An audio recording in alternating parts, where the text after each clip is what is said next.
大家好，我哋係非男非女，我係爸爸司機，一個飛咗20幾年嘅資深機長。空中巴士、波音飛機對我完全冇難度。大家好，我係貓貓空奴，我係一個飛咗好多好多年嘅空中奴隸，而家我就雙腳落地，帶住我嘅貓貓周圍遊歷世界。新嚟救你嘅朋友，記得讚好、留言、訂閱同埋撳鐘仔，揀接收全部通知，我哋會隨時上新片㗎。機師、空姐、空少喺光鮮嘅外表背後有幾多騎呢嘅行為？今集我哋就將呢個秘密爆俾大家聽啦。最爆呢單呢，真係留翻最後先至吓，壓軸同大家分享。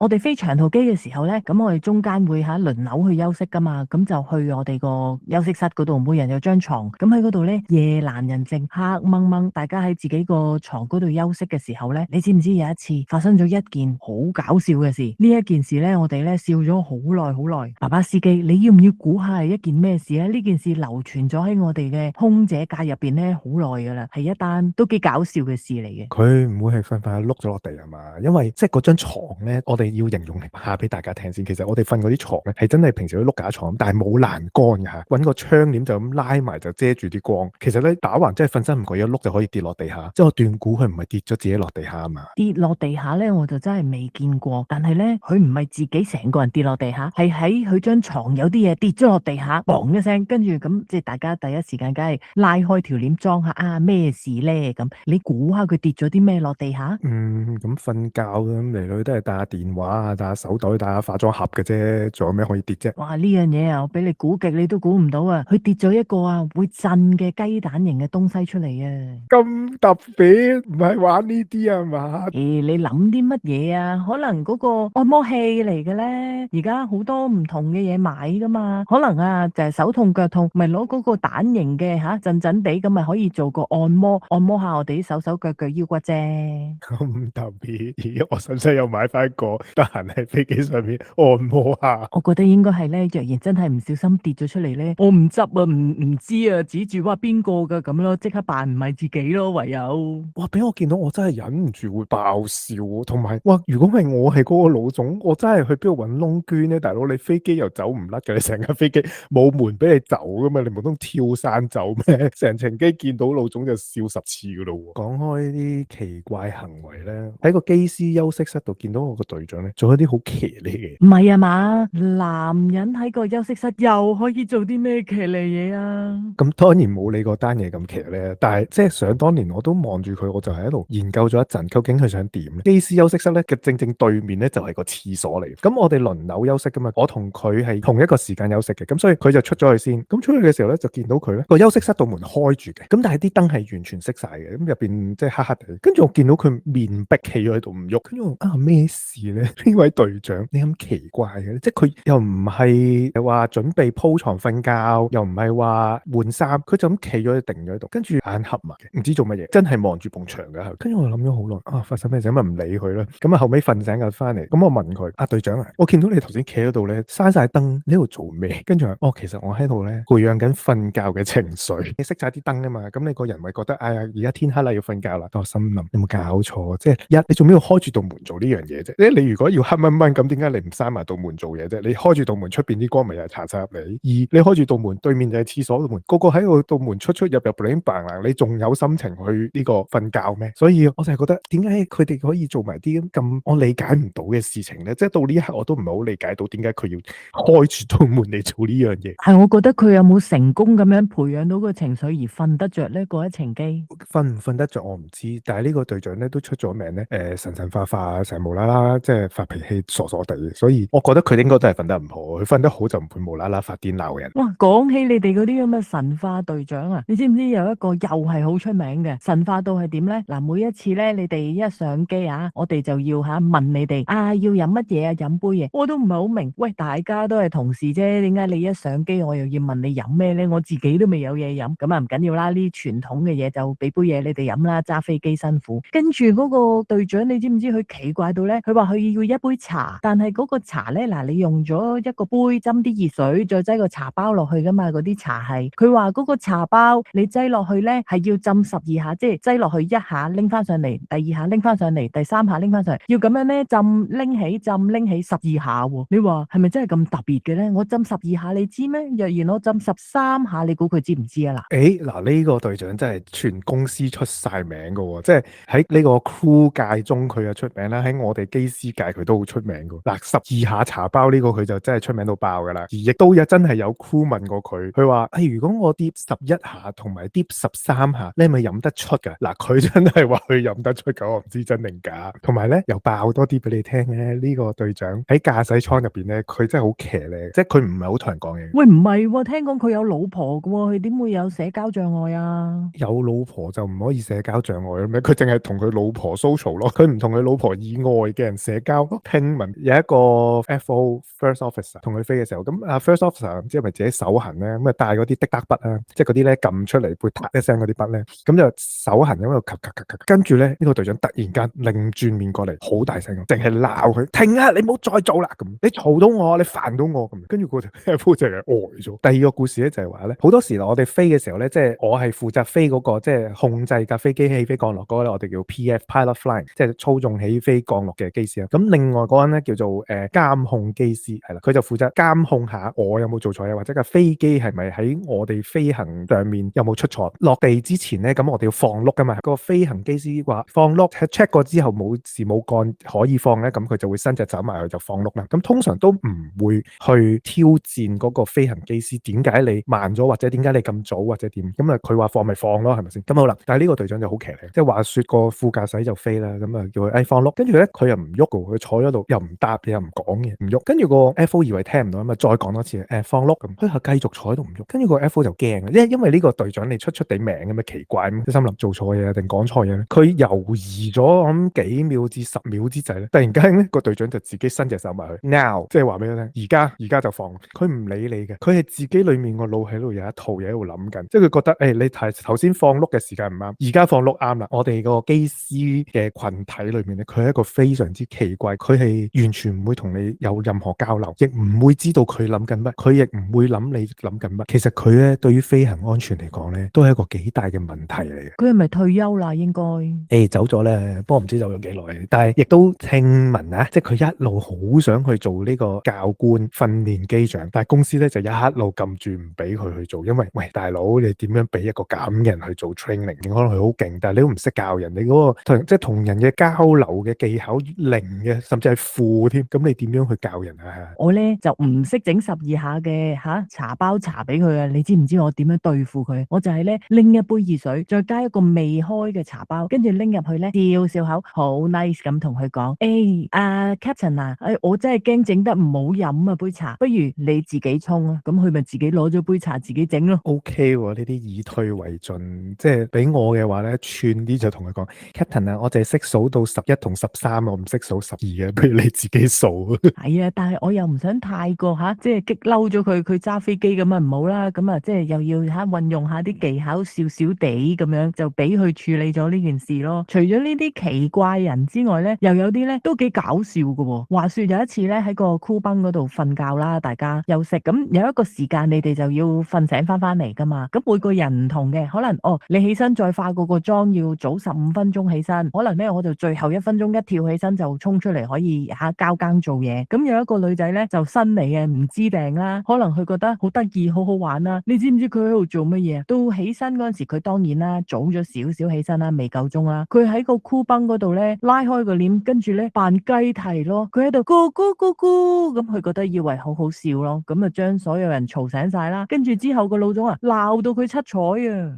！OK 喎，扮雞叫咁都俾佢諗到啊！我初咧飛3條7，即係777嗰陣時咧，都試過一單。哇！我淨係驚啊，扎醒啊！點解咧？機師嗰個床咧有2張噶嘛，可能我要醒嘅時候咧，隔離嗰人係未夠時間醒嘅，要換更嗰下咧，個機師就會走上嚟咧，就叫醒我哋，神秘咁樣細聲咁爬上嚟叫醒我。淨係瞓瞓應該都瞓得好冧。突然間我感覺到有人捉住我隻腳，掹我隻腳，跟住我淨係彈醒。哇！嗰下我真係 quit 掹腳，我嗰下完全好感受到咧，嗰下恐怖係之前睇緊好似恐怖片咁咧。我嗰下扎醒係究竟我發緊夢定係真實咧？即刻拉開個窗簾一睇下出邊有冇人咧，好彩俾我聽到有人落樓梯閂門嘅聲，好確定咧係真係有人嚟叫醒我。而呢啲靈異事件嚟嘅喎。騎呢的靈異事件咯，呢啲咪你講起搞笑嘅靈異事件呢，我都有一單好搞笑嘅靈異事件呢，同你分享。長途機中間呢就會即係擺啲餅乾啊、生果啊、朱古力啊，跟住有啲水啊咁樣飲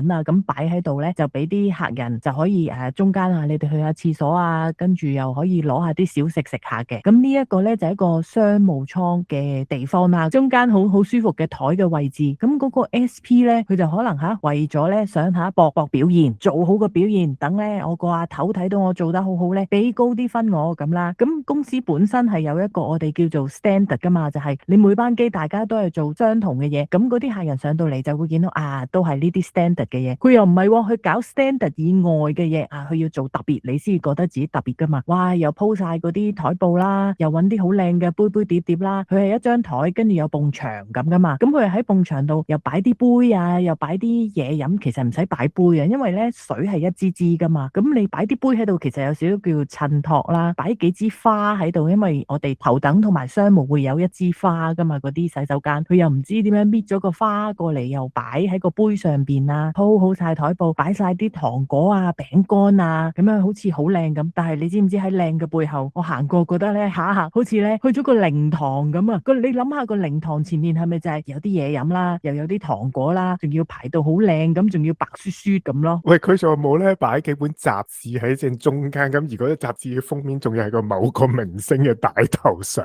哇！如果係咁啊，真係掂啊！呢張相真係柯呢吉弟啊！係啊，直情上到頭條啦！即係你諗下嗰下咧，佢又有盞燈，即係我哋又有啲燈咁射住嗰張台，你真係唔似靈堂咩？正如你講，爭張相㗎咋？喂，好有畫面啊！呢下即係如果俾我係個客咧經過咧，如果都似靈堂嘅話咧，我都真係即刻同佢講：喂，搞咩？你哋好唔吉利喎，喺個飛機上面搞啲咁唔吉利嘅嘢啊！何止啊，佢仲要咧將佢個行動升級。咁我哋通常咧即係中間都要去 check 下個廁所，即係肯定個廁所要乾淨嘅。咁啊，廁紙就一定要有啊，抹手紙啊咁樣嗰啲，即係補給翻嗰啲嘢咁啦。咁通常咧，我哋睇下不明文規定啦。咁你如果去完我哋叫 check 咗個廁所乾淨啦，咁跟住你就將嗰個廁紙卷咧，就將佢摺一個三角形。其實好簡單啫，你一格廁紙，你將佢摺個三角形，咁啊 OK 啦。咁啊代表咦你 check 過，因為正常你去完洗手間嘅客人係唔會摺個三角形噶嘛。我哋就摺一個三角形，咁啊等你個阿頭路過巡下個廁所啊，你哋有冇做嘢啫？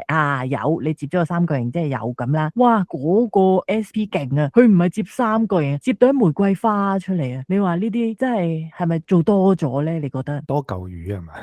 佢唔係多嚿魚，多朵花啫。你諗下，我話摺個三角形，佢用一格廁紙，你想象下要用幾多格廁紙去摺嗰一朵玫瑰花先得㗎？哦，原來你哋摺嗰個三角形係一個暗號嚟㗎，呢個我真係第一次聽喎。摺完阿姐就會知道你巡個廁所係喎，咁你講我又明喎。同埋我通常見到即係三角形 standard 啦，即係正常咧，我係見過有人摺把線形咁樣，好勁啊！嗱，首先咧，你嗰個廁紙話闊唔闊，話窄唔窄，你摺一摺到起碼10摺，你仲要每張喺度摺嗰個線形，我心諗哇，你嘥幾多時間喺度摺？咁你而家講埋玫瑰花添啊，仲要係咯，你話齋你唔知嘥幾多張紙去摺嗰個玫瑰花，都幾唔環保下。同埋咧，通常我個人嘅喜好就係我唔會用嗰張嚟用咯，因為摺到巢掹掹咁，我點用咧？唔通我燙翻直佢咩？咁第二就係我唔知你摺嗰次隻手乾唔乾淨咁嘛，咁所以我通常都搣走咗嗰格，又唔用嗰格，咁其實又更加唔環保。如果再摺，咪係咯，咁所以你諗下，佢覺得玫瑰花係嘥咗幾多時間同埋廁紙啊？即係你好得閒啦，個人係咪先？不過咧，我估呢啲睇下職場要去表現自己嘅人咧，大有人在。聽眾朋友，你哋有呢啲咁嘅職場奇怪嘢咧，都同我哋分享一下。有時真係唔知，如果喺寫字樓或者其他職場範圍，啲人可以點樣諗到啲特別嘅辦法，去特別去表現佢哋自己咯。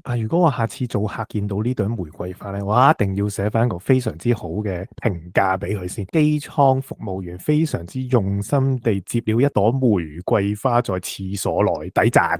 大家咧，我諗睇咧日本機師片咧，即係成日見到啲日本機師咪戴對白色手套嘅，係咪先？後尾發現原來佢哋好似都有啲原因嘅，即係覺得專業啲啊，同埋可能啲手汗令到你唔會跣咁啊。有一次咧，我就同一個外籍機長飛，咁我外籍機長又攞隻手套出嚟。有啲機長咧以前係空軍嚟，咁啊自豪我係空軍，咁以前空軍飛嗰啲戰鬥機，佢哋又係要戴住隻手套飛咁啊，我都唔知點解啊！如果大家知有原因點解，你話俾我聽。呢個機長咧就戴咗隻手套，但我望落去又唔似係其他之前飛戰鬥機嗰啲機長戴出嚟嗰啲好型嗰啲手套，佢嗰隻咧唔係勞工手套啊，勞工手套就係織出嚟啊，用棉織出嚟啊，望佢嗰隻似係咧人哋燒焊嗰啲咧，好闊、好粗、好厚身嗰隻，仲要係嗰陣時飛空中巴士，即係空中巴士嗰支桿喺側邊，咁又唔係特別大、特別粗，咁我心諗啊，你其實戴住呢啲手套嚟飛，基本上你唔會感覺到嗰支桿，咁你戴住嗰隻手套好似燒焊嗰啲咧，呢個手套咁大咁厚，你揸落嗰支桿，你都感覺唔到支桿，為咗啲咩咧？即係我到呢一刻我都諗唔到個原因，定係想發放個信息俾隔離嗰陣知，嗱我以前咧係空軍嚟嘅，勁嘅咁係咪？嗱第二就係可能係真係為咗手汗唔跣，咁為咗手汗唔跣，你戴隻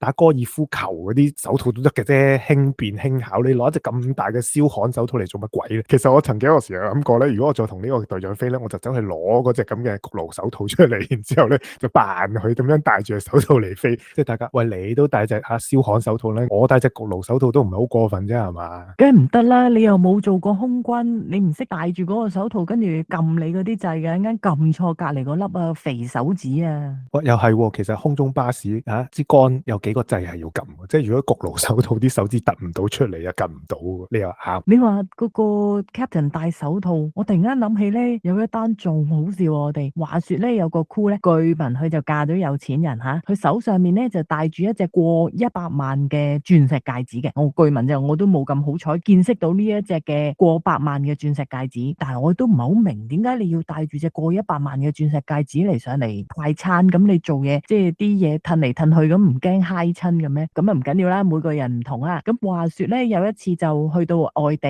咁啊，幾個空姐出嚟食飯啦，其中有一個咧就見到佢隻過100萬嘅鑽石戒指，我都唔記得100萬定300萬啦，好似咁就問佢啦，哦，你隻戒指好靚啊，點點點咁喺度講啦，跟住咧好衰唔衰咧？呢一個即係唔識時務嘅空姐咧，竟然問人哋一句係咪假㗎？跟住咧嗰個鑽石戒指嘅主人咧係嬲到咧，即係差唔多想即刻埋單走人咯。喺我哋眼中100萬好多錢，喺人哋眼中可能幾毫子嚟嘅啫。你求其喺首飾箱度最平嗰隻戒指戴翻工咧，人哋可能我哋就戥佢肉痛，人哋可能都求鬼奇就算。所以有時我哋咧都話唔好睇小啲 crew 啊，佢哋咧臥虎藏龍嘅竟然。不過你咁講啱，我真係聽過好多 crew，即係咧做 crew 咧，空姐空少咧係佢哋嘅副業嚟，佢哋好多正職喎。即係咧有啲又讀晒 master，又話唔知又搞室內設計，又乜乜乜乜乜係好勁喎，大家都。不過通常咧我聽啲咧阿姐級啦，通常嫁過有錢人嘅，真係好鬼有錢嘅。呢啲題外話講開咧，鬧人嘅機長，其實咧仲有啲打人嘅機長。